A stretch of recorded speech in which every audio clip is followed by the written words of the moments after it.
तर मंडळी, काही दिवसापूर्वी आपण एक पोल घेतला होता, कंटाळा आल्यावर तुम्ही जेवणासाठी काय बनवता? आणि गेस व्हॉट, 90% लोकांनी उत्तर दिलं होतं डाळ भाताची खिचडी. आज मला पण कंटाळा आला होता, मग म्हटलं चला मस्त झणझणीत खानदेशी खिचडी बनवूयात. खानदेशी खिचडी बनवण्यासाठी सगळ्यात आधी तांदूळ आणि तूर डाळ स्वच्छ धुवून 15-20 मिनिटे पाण्यामध्ये भिजत ठेवायचे आहेत.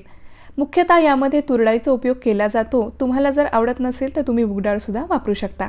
आता कुकरमध्ये छानपैकी 3-4 मोठे चमचे तेल गरम करायचं. त्यामध्ये टाकायची मोहरी, जिरे, हिंग.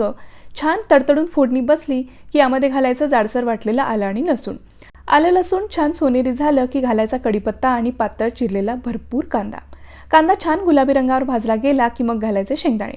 खिचडीमध्ये शेंगदाणे तुम्हाला पण आवडतात का हे कॉमेंट करून नक्की सांगा. आता घालायचे आपले खास मसाले म्हणजे हळद, लाल मिरची पूड आणि खानदेशी काळा मसाला. मसाल्याचा सुगंध घरभर पसरेपर्यंत छान परतून घ्यायचं आणि मग घालायच्या बटाट्याच्या फोडी. सगळं मिक्स करायचं आणि आता यामध्ये घालायचे डाळ आणि तांदूळ. 2-3 मिनिटे छान मोठ्या आचेवर परतायचं आणि मग तांदळाच्या 2.5 पट पाणी घालायचं. सगळ्यात शेवटी घालायचं मीठ, चमचाभर साजूक तूप आणि बारीक चिरलेली कोथिंबीर. पाण्याला छान खळखळून उकळी आली की कुकरचं झाकण लावायचं आणि 3-4 शिट्ट्या काढून खिचडी शिजवून घ्यायची. मस्त गरमागरम खानदेशी खिचडी तयार.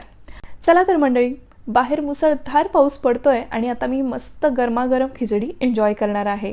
तुम्ही पण एकदा नक्की बनवून पहा आणि एन्जॉय करा.